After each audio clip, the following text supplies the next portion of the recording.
Nos da mucho gusto que nos acompañes hoy. Esperamos que puedas sentirte amado y aceptado en medio nuestro. No somos un edificio, somos una gran familia. No somos perfectos, somos discípulos deseosos de amar, crecer y servir. Deseosos de amar a Dios y a nuestro prójimo. Crecer en una relación con Dios y nuestros hermanos. Y servir a nuestra comunidad, compartiendo con otros lo que Dios nos ha dado. Es nuestra visión vivir para que todos a nuestro alrededor puedan experimentar el poder de Dios, su bondad, su gracia, su fidelidad, su eterno amor y sobre todo su gran poder para restaurar. Creemos que sin importar lo que haya ocurrido en tu vida, Dios todavía tiene un plan contigo. Por eso nos alegramos de que estés aquí con nosotros, pues estamos confiados de que hoy será una nueva oportunidad para experimentar el poder de Dios. Bienvenido a tu nueva familia.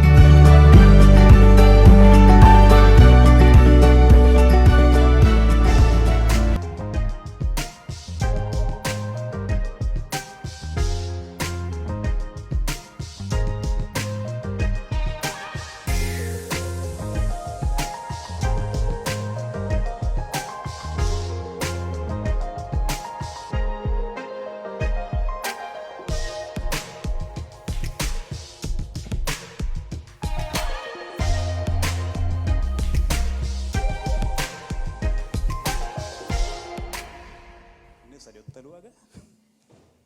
Que no veo, ¿no?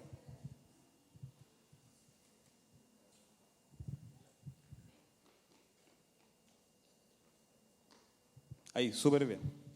¿Cómo están? Bien, perfecto. Ahí, en el espíritu. Excelente.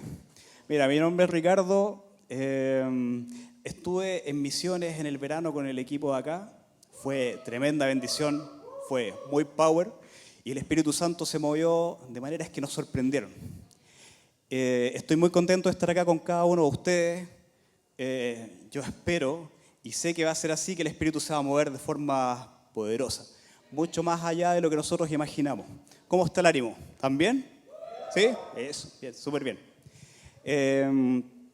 Nosotros venimos de la iglesia que se llama La Viña y vengo con dos amigos.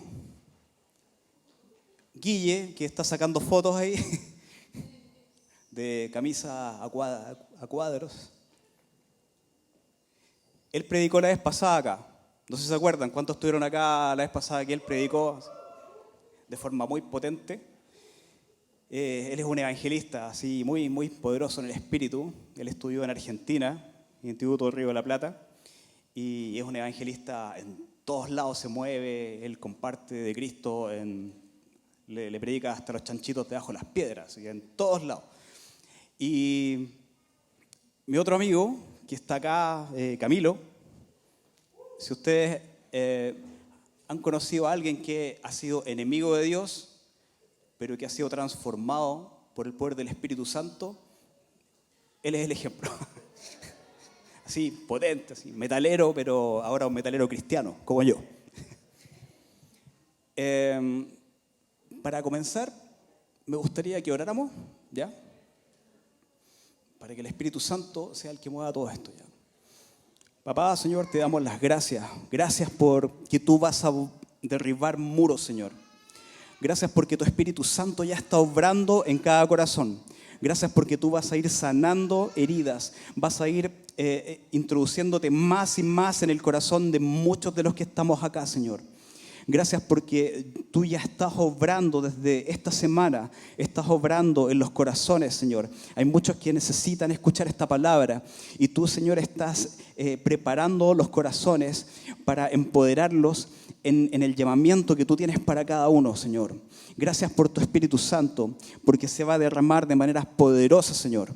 Gracias porque en ti, Señor, nosotros podemos confiar y solamente dependemos de ti.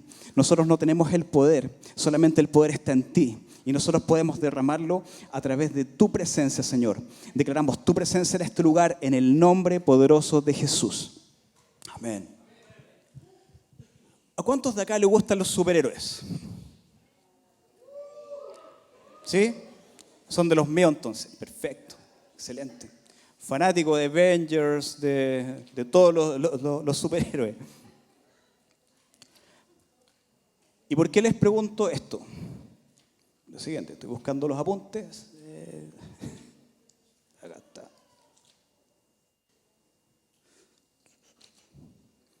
Los encontré. ¿Por qué les hago esta pregunta? ¿Cuántos de ustedes se alucinan con los superhéroes? ¿Cuántos alucinan, no sé, pues, han visto la última? ¿Quién vio la última de Avengers, por ejemplo? ¿Cuánto es? Endgame, ¿quién la vio? Que no quiero spoilear a nadie, así que no quiero meter las patas. La tienen que ver, pero es espectacular. Hay muchas sorpresas ahí. Pero lo importante es quién ha alucinado con ser superhéroe, con los poderes, de poder ayudar a la gente, de poder ir y tener esos poderes así sobrenaturales que de verdad ayudan, que protegen a los que están en dificultades, levantan tremendos autos y rompen rocas y un montón de cosas de ese tipo y pueden volar y todo esto. ¿Quién alucina con eso? ¿Quiénes han alucinado con este tipo de experiencia? En el cine, así, pero en pantalla gigante, wow, uno sale empoderado, quiere pegarle a todo el mundo, quiere ir a, no sé, a destruir la injusticia y todo ese tipo de cosas. De verdad es algo que nosotros siempre hemos alucinado con eso. De hecho, mis superhéroes favoritos, Batman, el Hombre Araña, no sé, hay un montón, pero esos son mis favoritos, que son más humanos, pero que Batman tiene poderes porque obviamente tuvo que vivir un proceso, pero no tiene poderes sobrenaturales, sino que tiene mucha sagacidad, tiene mucha capacidad, porque él tuvo que aprender todo eso. El Hombre Araña ya vivió un proceso más de una situación mucho más tecnológica, así con radiación y todo eso, y por eso recibió los poderes de la araña. Y por lo general, muchos de estos superhéroes están basados en situaciones que vivieron, situaciones importantes en su vida, tuvieron que luchar con temores, tuvieron que luchar con situaciones difíciles con ellos mismos, con inseguridades. Tuvieron que pasar procesos para llegar a tener esos poderes que o los tenían pero no sabían que los tenían y que después les fue manifestados esos poderes de alguna manera. Y están los superhéroes que vienen de situaciones más de la tecnología, como Iron Man, Spider-Man, Batman, pero otros que vienen más influenciados por la mitología griega, que están los dioses, semidioses y todo eso. Pero si lo llevamos a nuestra realidad, a la realidad espiritual, nosotros tenemos un solo Dios, un Dios todopoderoso, que es real, no es de mitología, no es de la fantasía, sino que tiene que ver con una realidad en nuestra vida. Y nosotros somos hijos de ese Dios. Pertenecemos a ese reino, un reino sobrenatural. Yo veo muchos superhéroes acá, superhéroes anónimos, pero que tienen que manifestar ese reino donde se muevan, en cada lugar donde ustedes están. Vamos a ir desglosando esto. Escribí algunos pensamientos con respecto a esto. Ahora, si tienen para anotar o no sé si trajeron lápiz o cuaderno, no sé. Pero grábense, si no lo pueden anotar, grábense estas 4 palabras. Identidad, sanidad, llenura, poder. Identidad, sanidad, llenura, poder.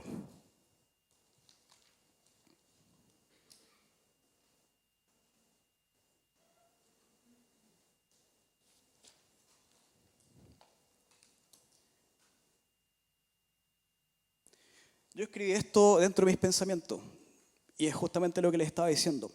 En la realidad tenemos un Dios verdadero, que es todopoderoso, y sus hijos, a quienes ha llenado del poder de su espíritu, y los villanos y malhechores existen, y el enemigo también. La diferencia es que ya fueron derrotados por el mayor héroe de la historia, Jesucristo. Isaías 61 es el pasaje principal con el que vamos a comenzar, ¿ya? Isaías 61, no sé si lo van a poner por acá o se los leo nomás. O alguien lo puede leer, ¿sí?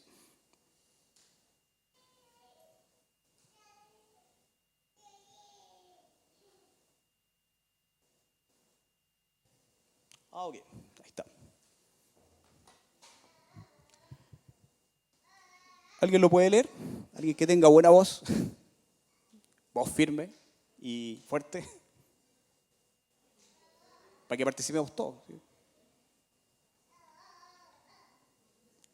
¿O leo yo? Yo lo leo. El Espíritu de Jehová, el Señor, está sobre mí, porque me ungió Jehová.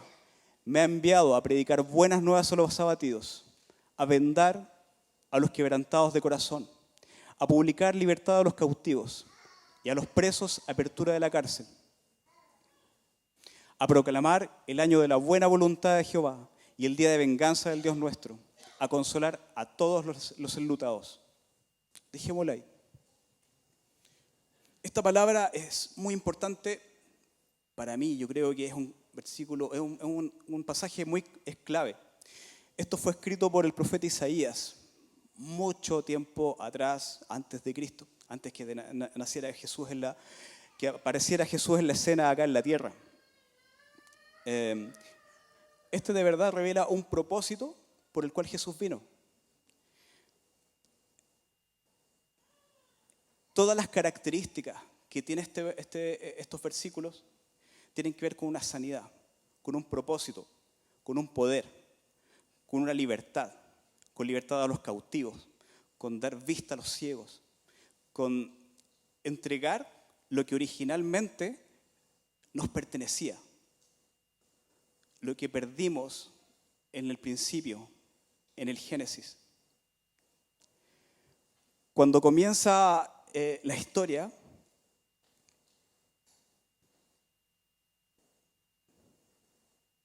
cuando Jesús entra en la escena acá en la tierra, el infierno estaba desatado en todos lados.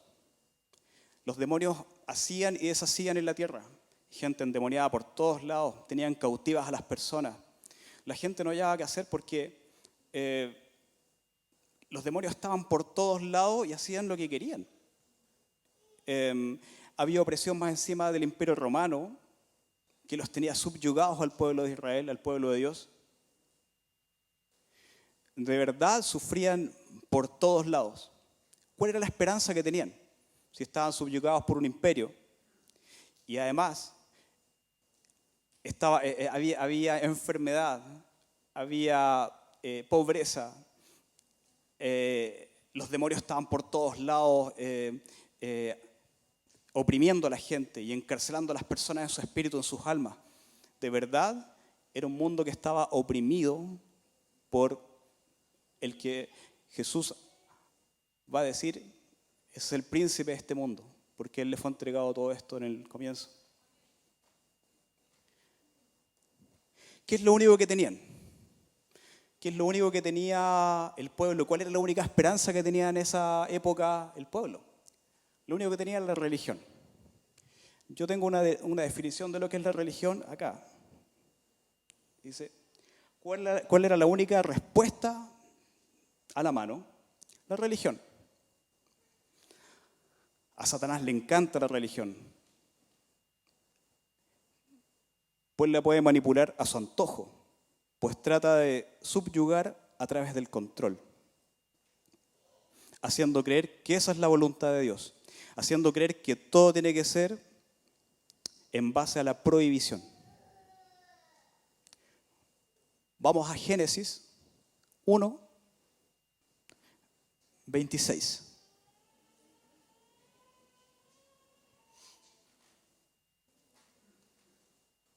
Vamos a ir desglosándonos, vamos a hacer un viaje por el Antiguo Testamento, Nuevo Testamento, vamos a volver al Antiguo y así. Vamos a hacer unos viajes por la historia, ¿ya? Entonces dijo Dios, hagamos al hombre a nuestra imagen. Tomad en cuenta esto, a nuestra imagen, conforme a nuestra semejanza, y señoree en los peces del mar, en las aves de los cielos, en las bestias, en toda la tierra y en todo animal que se arrastra sobre la tierra.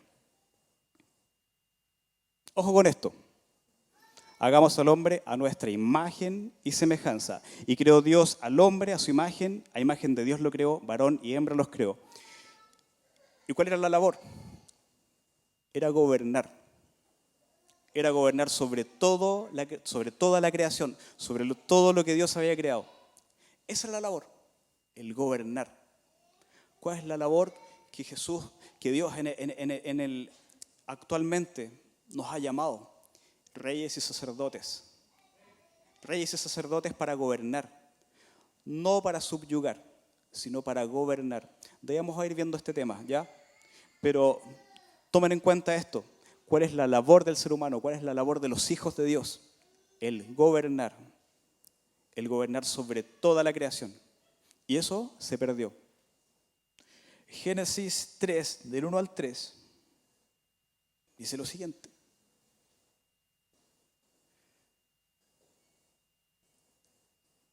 Pero la serpiente era astuta, más que todos los animales del campo que Jehová Dios había hecho, la cual dijo a la mujer: ¿con que Dios os ha dicho, no comáis de todo árbol del huerto? ¿Ya? Y la mujer respondió a la serpiente: del fruto de los árboles del huerto podemos comer. Pero del fruto del árbol que está en medio del huerto, dijo Dios, no comerás de él, ni le tocarás para que no mueras. ¿Qué ocurre aquí? Hubo un detalle importante. Que la serpiente, ¿qué es lo que le dice a la mujer? Así que Dios le dijo que no comieran de ningún fruto, que no comieran de ninguno. Prohibición. Les hace creer y les tergiversa la verdad, diciendo, Dios les está prohibiendo todo. O sea, Dios les dijo que no podían comer de ningún fruto. Le tergiversa la verdad, siendo que Dios les dijo, y le dice, no es eso. De todos los árboles podemos comer, excepto de ese. Excepto del que está al medio, el árbol de la esencia del bien y del mal. Entonces ahí vemos cómo la serpiente, Satanás, en el fondo, es el que está tergiversando la verdad, poniendo una verdad a medias y poniendo en la posición a Dios como que es alguien egoísta, que quiere solamente prohibir. Pero no era así. Había un tema que tenía que ver con creerle a Dios. Muchas veces, por mucho tiempo, yo pensé, ¿cuál fue el principal pecado de Adán y Eva? Yo siempre pensé y dije, la desobediencia. Desobediencia, eso es lo peor. Por eso Jesús vino y fue obediente en todo. Pero ¿saben qué? Ese no fue el principal pecado. La desobediencia fue una consecuencia de falta de fe. ¿A quién le creen? ¿A quién le creyeron? Porque no le creyeron a Dios, sino que le creyó a la serpiente, le creyó a Satanás. Ese fue el principal pecado, la falta de fe. Porque muchas veces nos dicen, ¿cómo nosotros podemos agradar a Dios? En Hebreos 11 dice, porque sin fe es imposible agradar a Dios. No es con las obras, no es con los hechos, no es las cosas que nosotros hagamos. La fe principalmente es confiar en nuestro papá, en quien quiere lo mejor para nosotros, en quien está siempre esperando lo mejor de nosotros, siempre nos da oportunidades para levantarnos.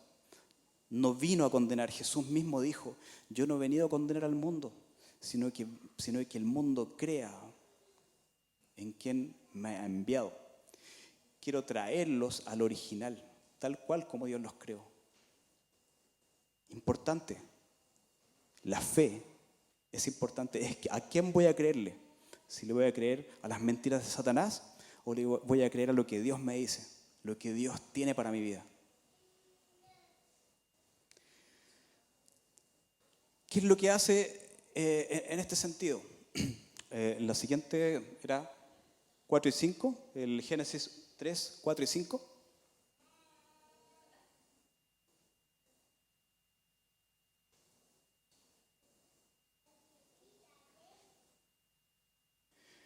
Entonces la serpiente dijo a la mujer, no moriréis, sino que sabe Dios que el día que comas de él serán abiertos vuestros ojos y seréis como Dios, sabiendo el bien y el mal. ¿Qué le está diciendo?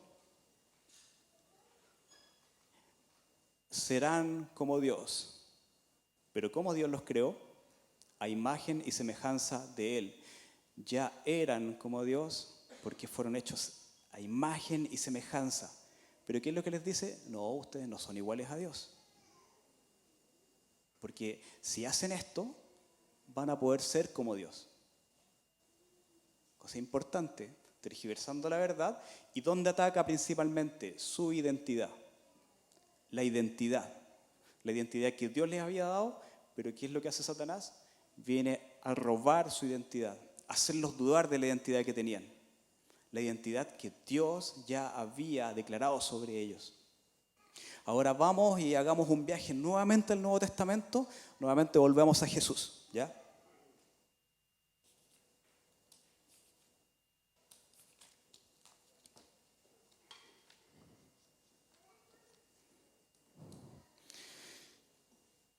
Mateo 3, del 16 al 17.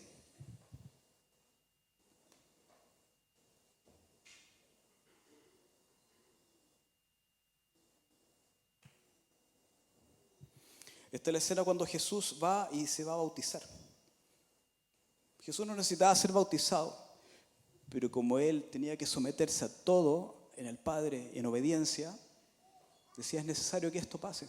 Juan no lo quería bautizar, pero Jesús dijo, todo esto es necesario que se haga, porque Él tenía que cumplir toda la ley, ¿ya? Y Jesús, después que fue bautizado, subió luego del agua. Y aquí los cielos le fueron abiertos y vio el Espíritu de Dios que descendía como paloma y venía sobre él. 17.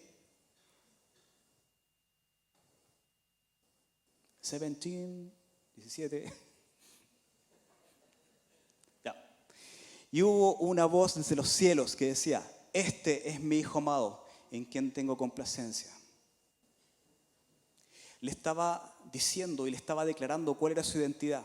Cuando va y se bautiza y viene una voz del cielo, fue como un estruendo, unas traducciones dicen que fue como un trueno que escucharon desde el cielo y que dicen, un trueno, ¿qué onda? Así, pero decían, este es mi Hijo amado. Me salió medio metalero, así que también es mi viejo hombre. Este es mi Hijo amado en quien tengo complacencia. Ahí sí, ahí salió más bíblico, digamos.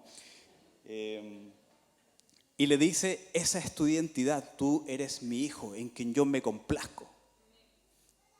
Yo me complazco en ti, eres mi Hijo amado. Esa es la identidad que le declaró, él ya sabía, pero la identidad se la declara públicamente ante toda la gente. Y desciende el Espíritu Santo y él es lleno del Espíritu Santo y viene en forma de una palomita. Con el poder del Espíritu Santo. ¿Qué ocurre después de eso? El Espíritu Santo lo lleva al desierto. ¿Eso dónde está? Está en Mateo 4, 3.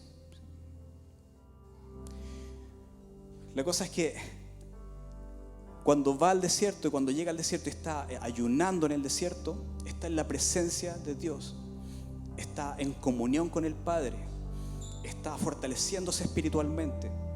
El propósito del ayuno. Y se le aparece, ¿quién más en escena? Satanás.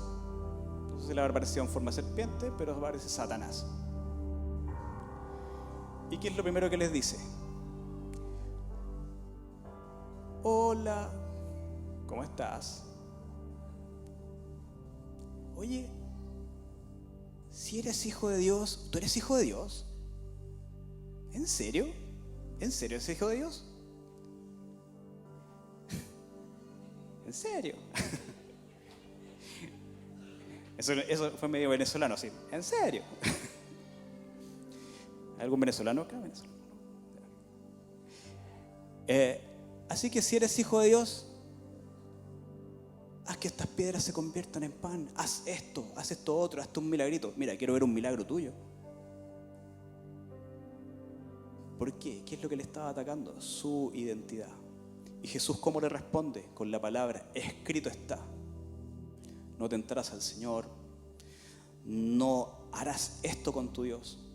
Y comienza a responderle con la palabra, en el poder del Espíritu Santo. ¿Por qué? ataca nuevamente, tal cual como fue en el Génesis, a Adán y Eva, le ataca su identidad, le trata de atacar su identidad, para que dude de quién es Él. Constantemente, ¿qué es lo que va a hacer Satanás con nosotros mismos? Nos va a atacar nuestra identidad. Si cometemos algún error,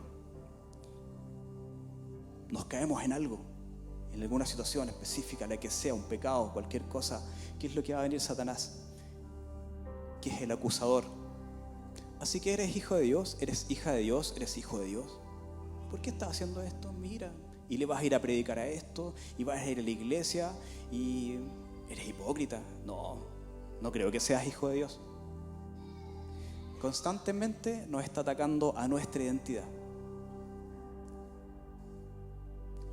Pero Jesús nos afirma y nos dice: tú eres mi hijo. ¿A quién le vamos a escuchar? ¿Le vamos a escuchar las mentiras de Satanás? ¿O vamos a escuchar lo que Dios ya dijo de nosotros? Es un principio de identidad. Satanás no es creativo. Es un ser muy astuto, pero no es creativo porque siempre ocupa lo mismo. Siempre le ocupa las mismas artimañas. Siempre está haciendo exactamente lo mismo, tirando los mismos dardos a nuestra identidad, atacando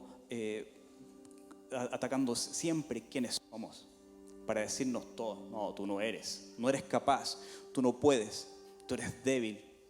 Y un montón de cosas que muchas veces el Espíritu Santo nos ha dicho que sí somos y nos empodera, pero Él viene aprovechando cualquier situación para atacar nuestra identidad y para debilitarnos en nuestra fe.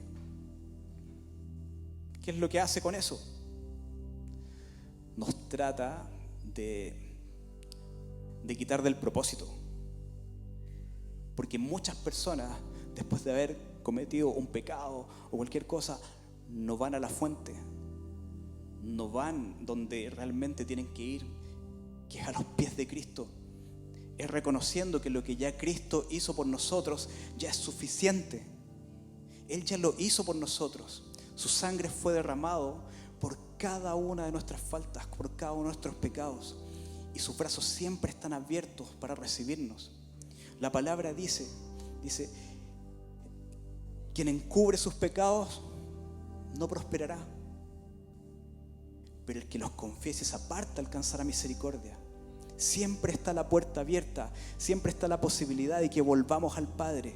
Pero ¿qué es lo que hace Satanás? Nos viene a condenar, a atacar nuestra identidad, decirnos que no somos aptos por cualquier cosa, cualquier situación.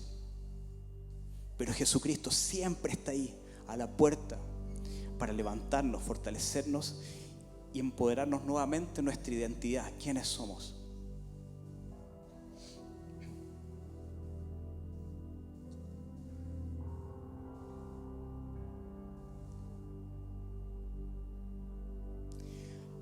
Ahora hay una cosa importante, volvamos al Antiguo Testamento, al Génesis 28, pero eso más que nada voy a contar un poquito, si se sabe la historia de Jacob, pero lo voy a contar igual, un poquito, así como un resumen de la historia de Jacob, ¿ya? Como les había dicho, es una historia entre el Antiguo y el Nuevo Testamento, son como viajes en el tiempo, ¿ya? ¿Quién vio la última Avengers? Hicieron un viaje al tiempo así como bacán. Jacob, ¿quién era? El hijo de Isaac, el hijo de la promesa. Isaac tuvo dos hijos, Jacob y Esaú, ¿ya? ¿Qué ocurre? Que los dos eran bien distintos. Jacob era una persona más reservada, era más de su casa, no sé, pues le gustaba cocinar, le gustaba leer libros, le gustaba estar en su biblioteca, ahí tranquilito. El otro le gustaba cazar, le gustaba ir a carretear, no sé, pues andaba con las minas de otros pueblos, no sé. Le gustaba, era un compadre mucho más audaz.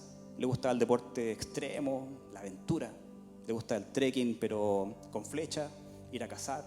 Le gustaba todo eso. Ese era Esaú. Pero ¿cuál era el problema de sus papás? Sus papás tenían favoritos, cosa que no es recomendable. El favorito de Jacob, el favorito de Isaac era Esaú, que era más como el primogénito, era el que nació primero, y era el compadre que iba a casar, que le gustaba que fuera más audaz. Pero su esposa, le gustaba, Rebeca, le gustaba, tenía predilección por Jacob. Entonces, porque era más tranquilo, a lo mejor le enseñó a cocinar, no sé, pues estaba con ella en la cocina, le enseñaba a hacer porotos, los guisos y todo eso. Por eso Esaú a lo mejor le gustó después la comida que preparaba Jacob. El tema es que, para hacer corto el cuento, hubo una enemistad entre ellos así fatal, porque la primogenitura era súper importante, era tremendamente importante en el ámbito espiritual. El primogénito recibía la bendición del papá y recibía una bendición y le declaraba proféticamente cuán grande iba a ser. Por eso era el más importante. Y Jacob,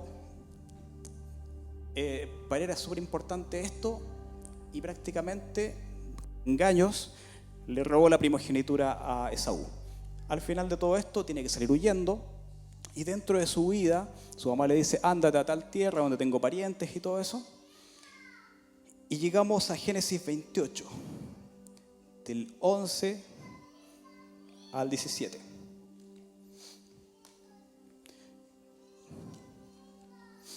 Cosa muy importante, dice: a la caída del sol llegó a un buen lugar para acampar y se quedó allí a pasar la noche. Jacob encontró una piedra donde reposar su cabeza y se acostó a dormir. Mientras dormía, soñó con una escalera que se extendía desde la tierra hacia el cielo y vio a los ángeles de Dios que subían y bajaban por ella.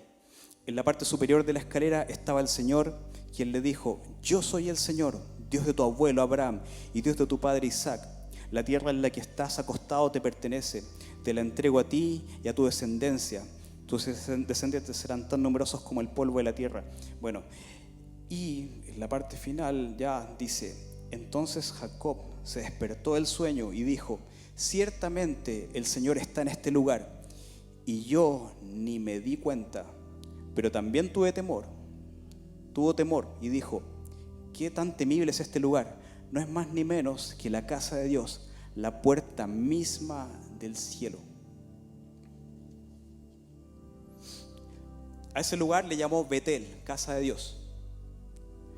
Importante, toma en cuenta esto, que para ellos en el Antiguo Testamento el lugar erigió un monumento, porque ese lugar en que él había soñado que estaba él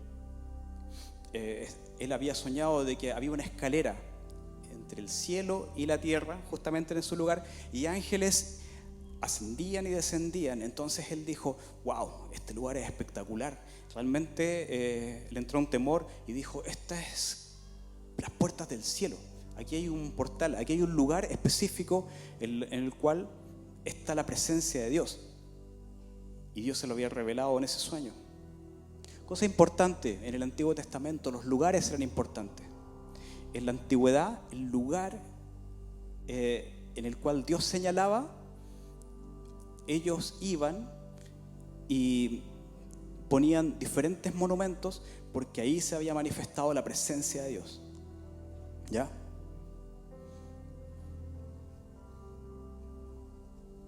Este lugar se convierte en un punto de anclaje en la historia judía. Dios a veces le dice a las personas que vayan a ese lugar. Jacob lo llamó Betel, que significa la casa de Dios, a hacer cosas específicas o esperar por instrucciones específicas. Importante en esto.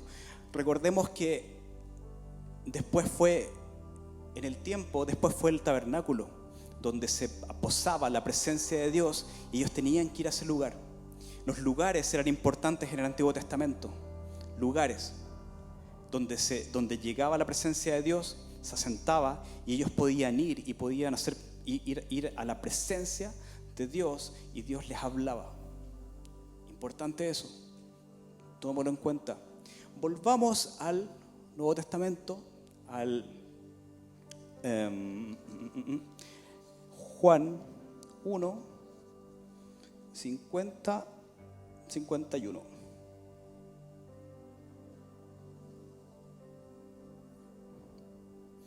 lo vamos a explicar. Ahí tarea para la casa para que lo puedan leer, ¿ya? Pero ¿qué? ¿No? Ya, bueno. Ocurre lo siguiente, que Jesús cuando aparece ya después de haber comienza su ministerio y comienza a acercarse a algunas personas para que sean sus discípulos.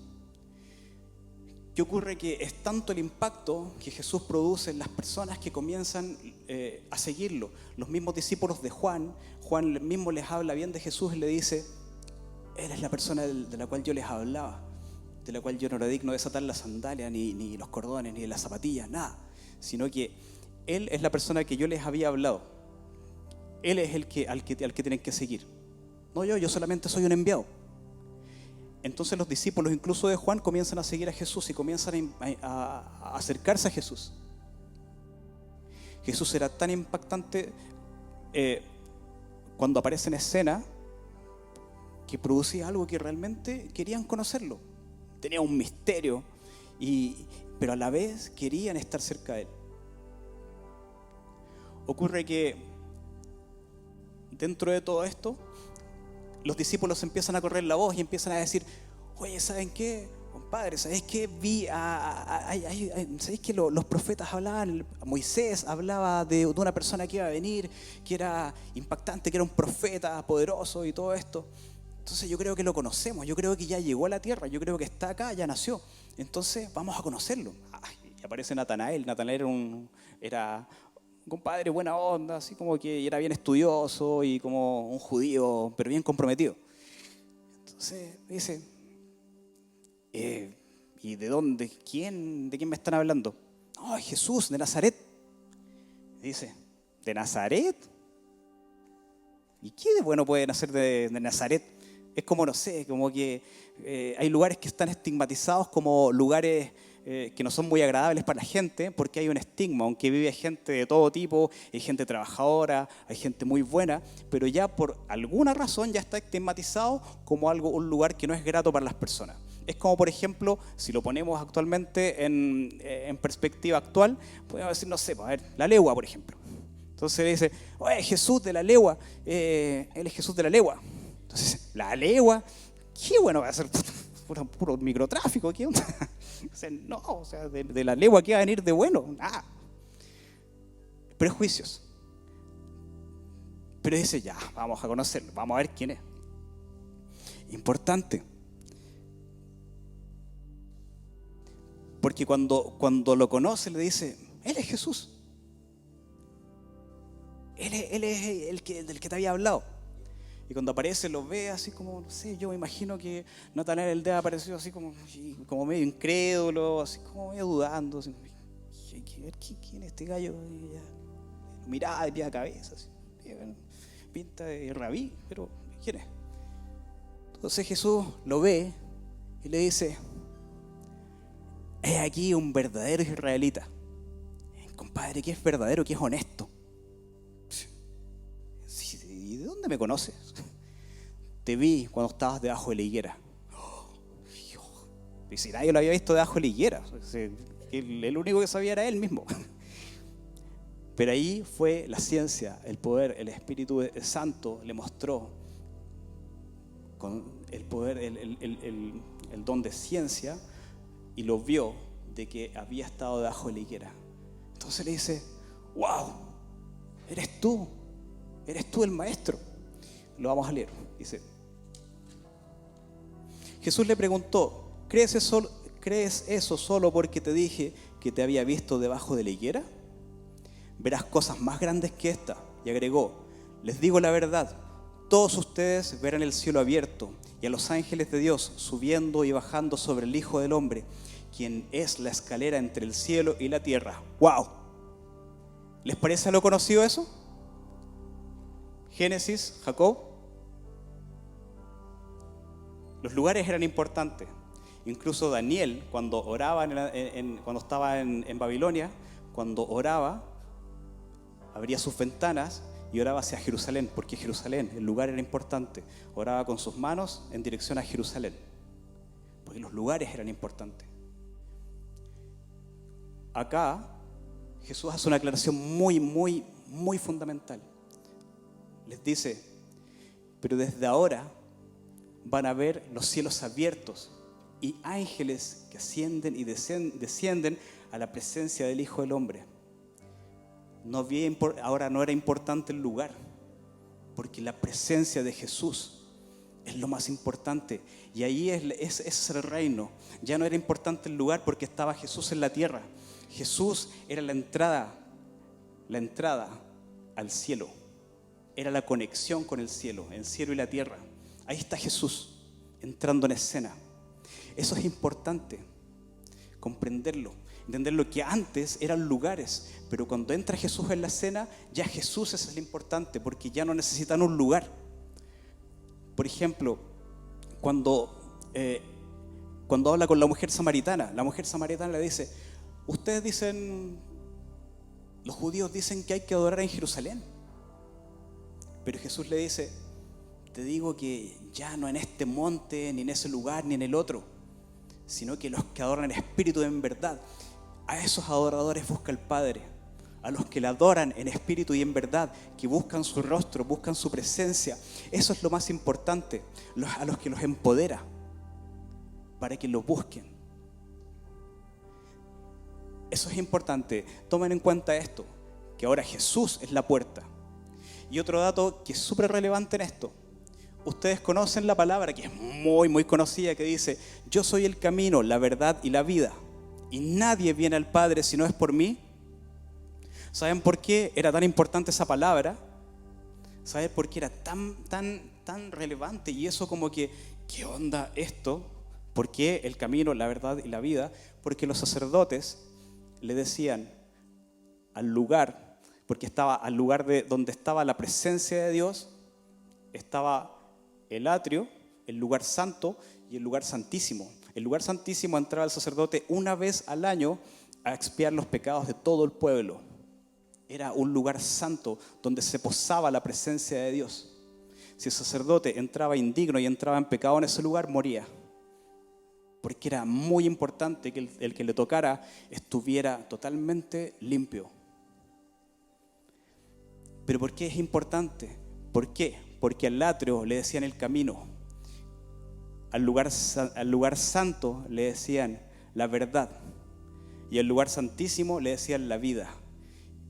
Y todo ese proceso solo se cumplía en Jesús. Por eso Él decía, yo soy el camino, la verdad y la vida. Y nadie viene al Padre si no es por mí. Es potente, es una verdad poderosa. ¿Qué es lo que vino Jesús a hacer a la tierra?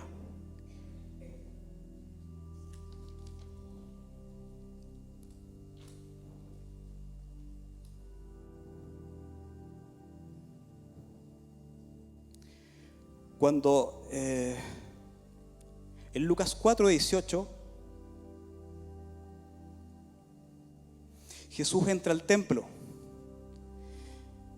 y hace la afirmación volviendo a Isaías 61 y dice, el Espíritu, ¿puedes volver a Isaías? ¿Puedes poner Isaías 61, por favor?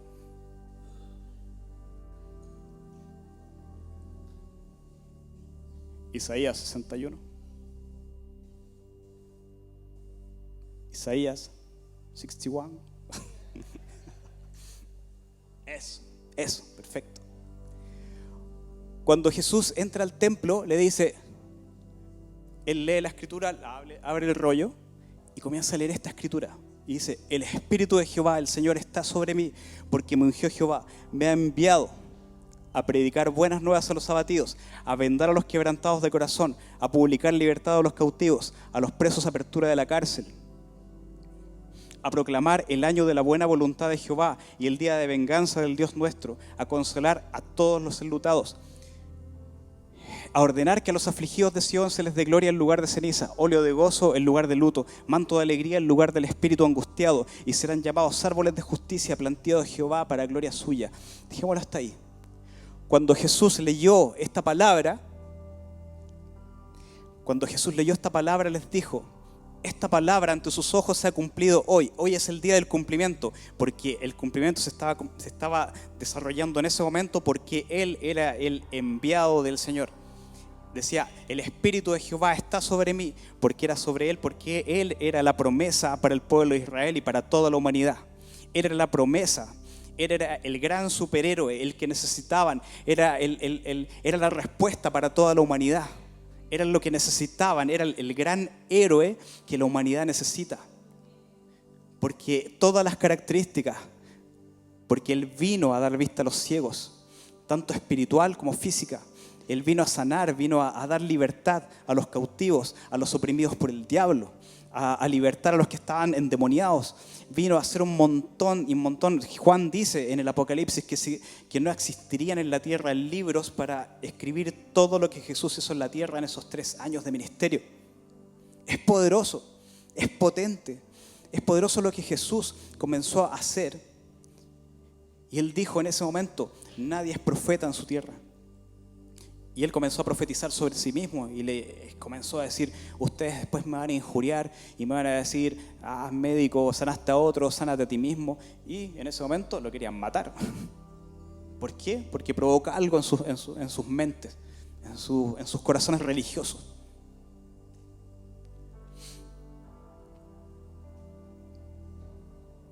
Es importante, es tremendo lo que el Espíritu Santo comenzó a hacer.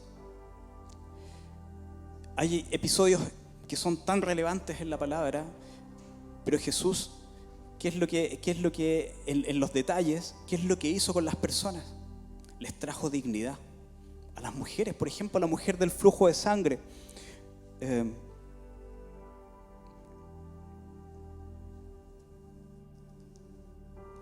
Trajo el reino.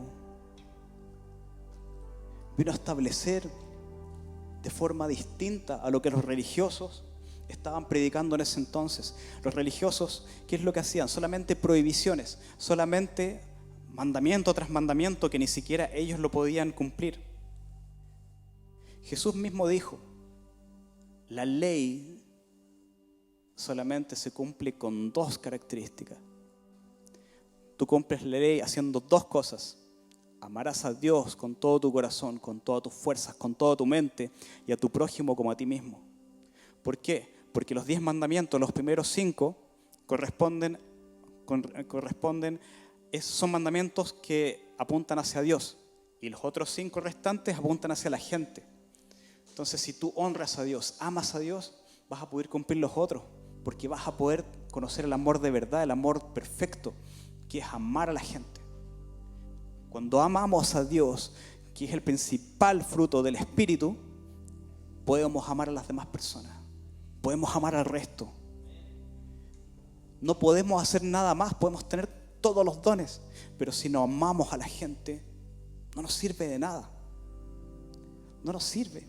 El amor que derramó sobre nosotros es el principal fruto que el Espíritu nos da y con el cual nosotros nos podemos actuar en lo que Él nos ha llamado.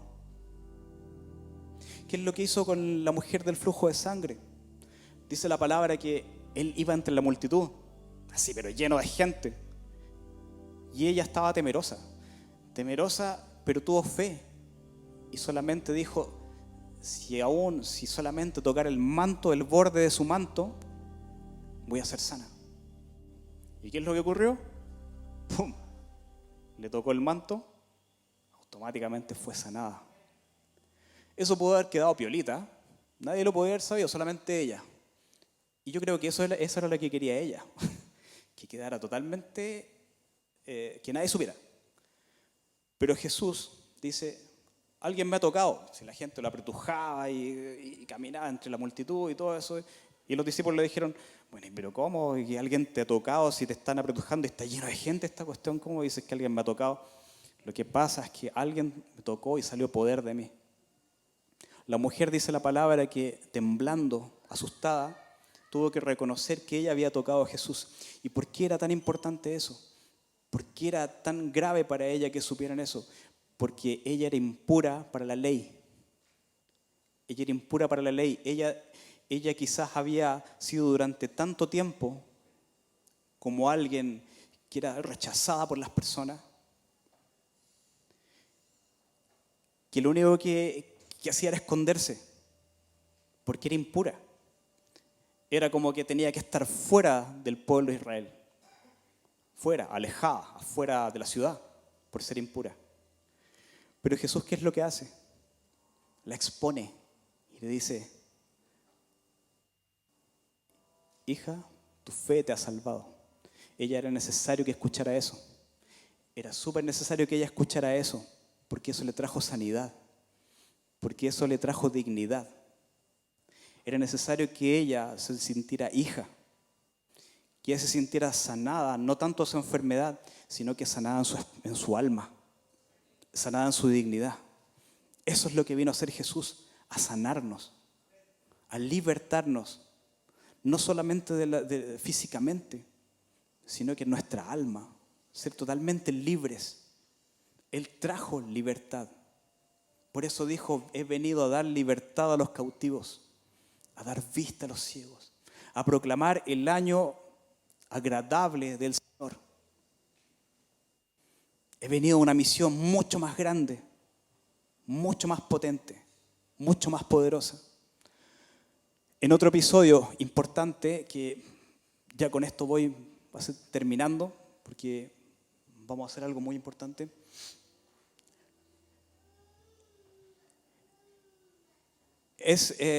No sé si recuerdan cuando Jesús está predicando en una casa y está lleno de gente, está atestado de gente por todos lados, está en las ventanas, en el techo, en todos lados hay gente.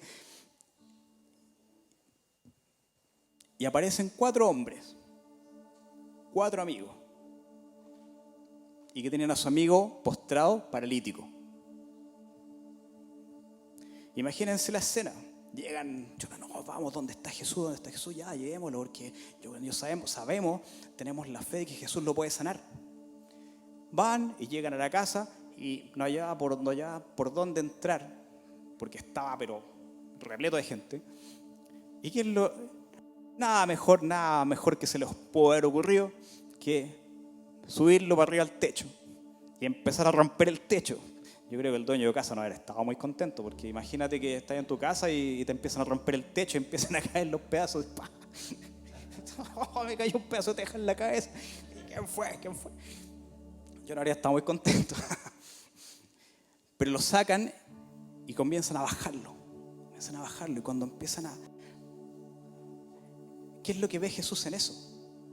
Ve la fe de ellos, no la fe del paralítico, ve la fe de sus amigos. Pero le dice,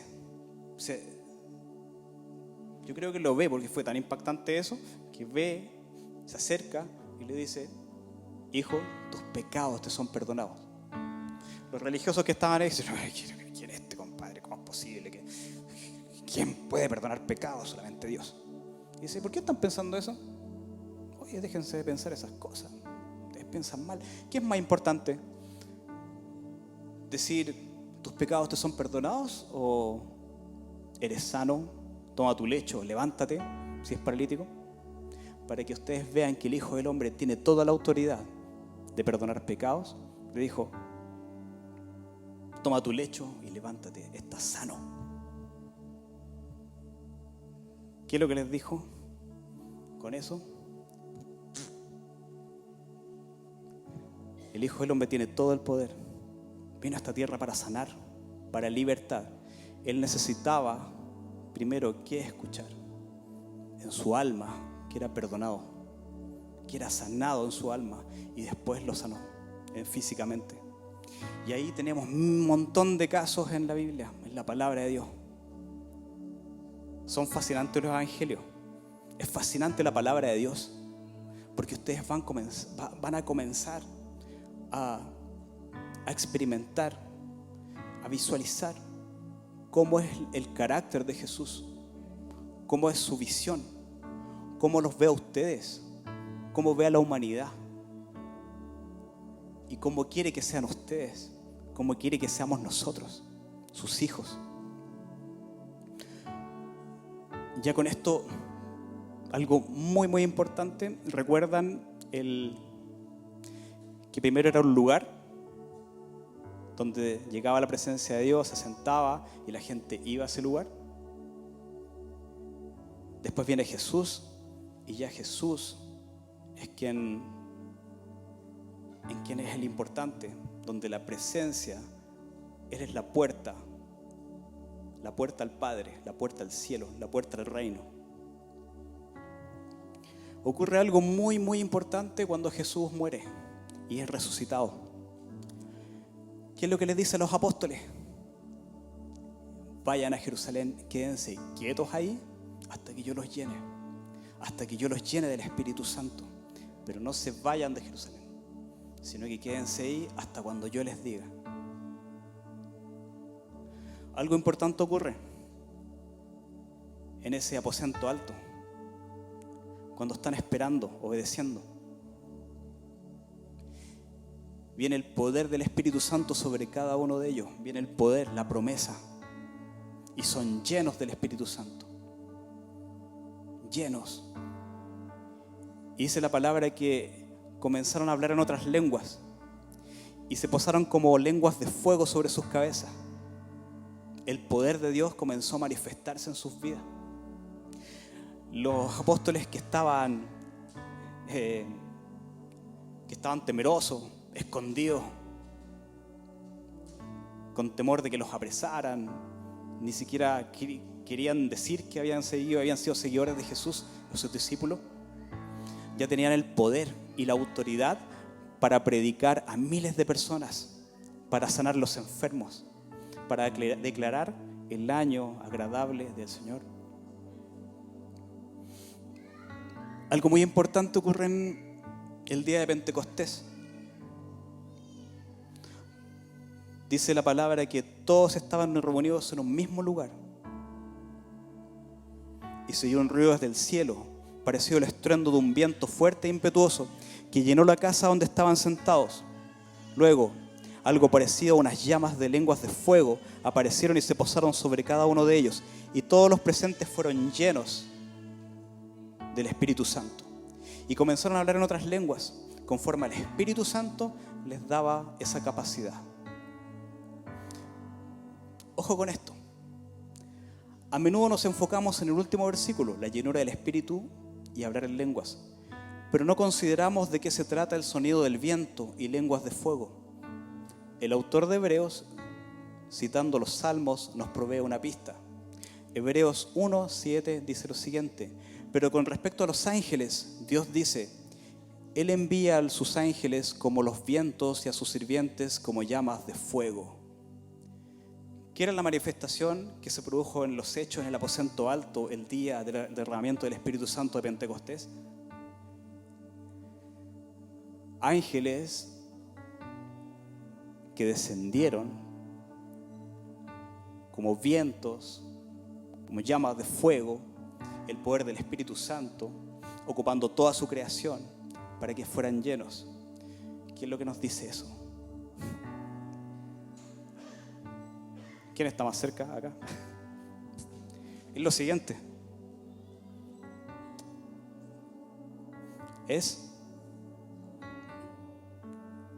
Choca las manos. Es como decir, te toca. Es decir, ahora Jesús ascendió a los cielos, pero sobre quienes descienden y donde está el reino manifestándose, sobre sus hijos, sobre nosotros. El Espíritu Santo es derramado sobre sus hijos y ya nosotros somos la puerta, la entrada para que la gente pueda conocer del reino de Dios. E Isaías 61. ¿Puedes poner por última vez Isaías 61?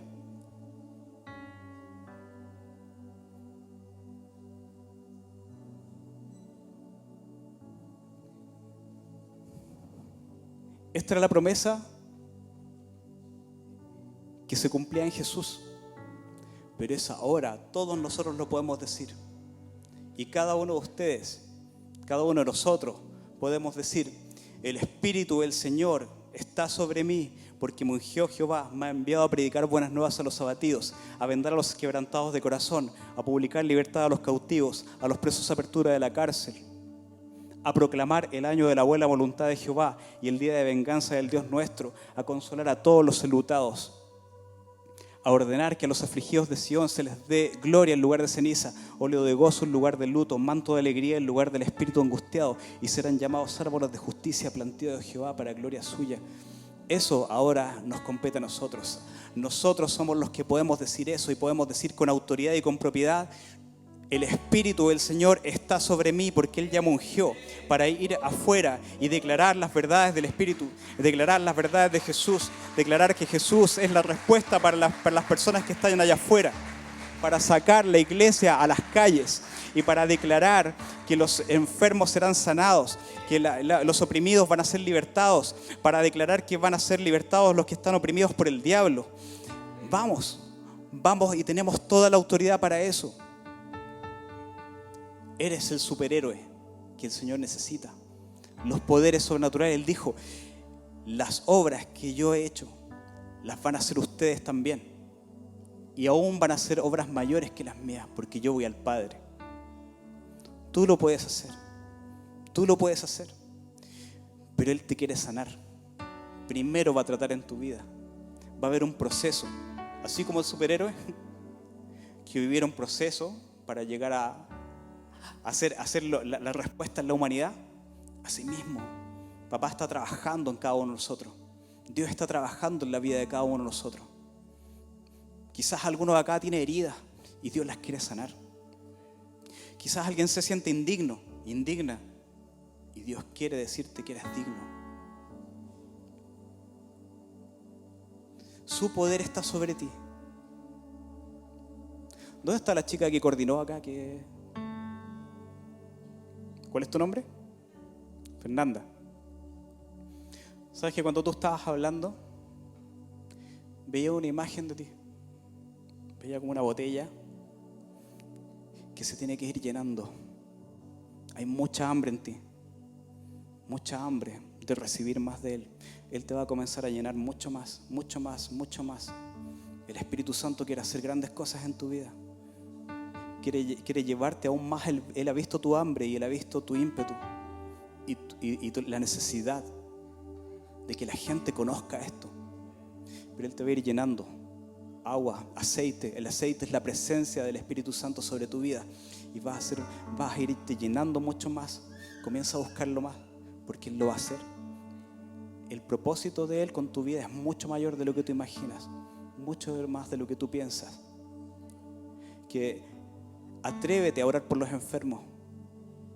Impon las manos sobre los enfermos para que estos sanen.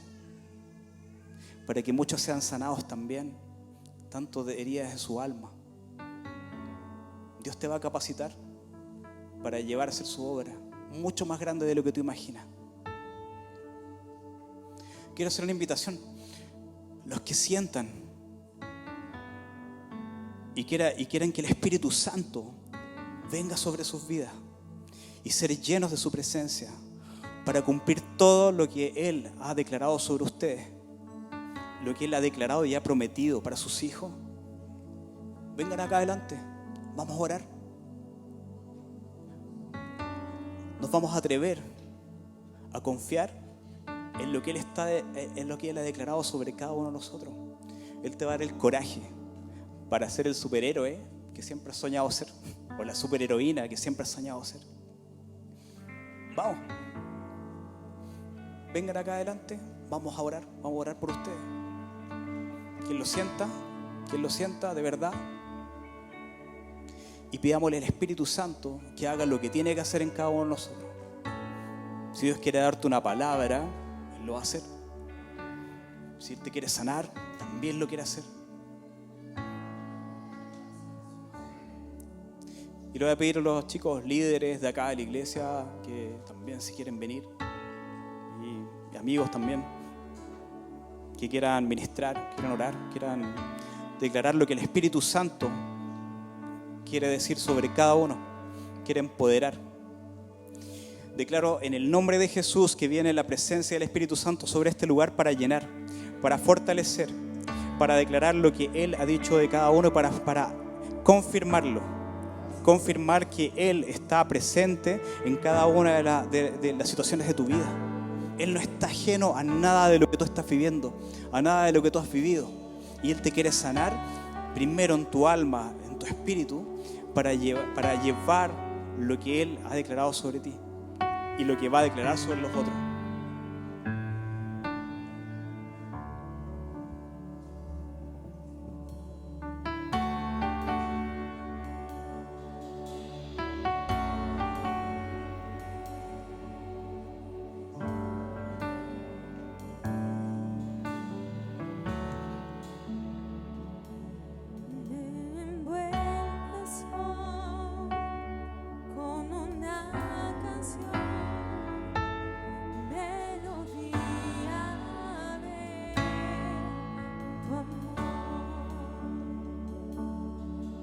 das libertad en mi adversidad, hasta que huya temor. Ya no soy